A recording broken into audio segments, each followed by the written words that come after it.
আমাকে চান্সের দিলে না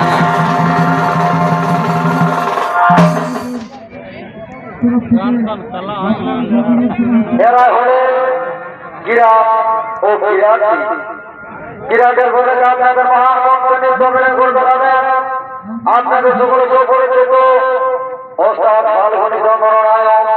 এবং দুই কিরাতের ভূমিকা আপনাদের মহান মন্ত্রে নৃত্য পরিবেশন করে দেখাবেন দুই সুন্দরী রূপসী নায়িকা মধুবালা মাহাতো ও ঠাকুর দাস মাহাতো।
বলে কি ফুল ফুটেছে গো কি ফুল বনকে মাতে উঠেছে বলে কি ফুল ফুটেছে গো বনকে মাতে উঠেছে আর পূর্ণি ফুলের মধু খায় ভবর মাতে আর পূর্ণি ফুলের মধু খায় ভবর মাতে বনে কি ফুল ফুটেছে গো গমকে মাতে উঠেছে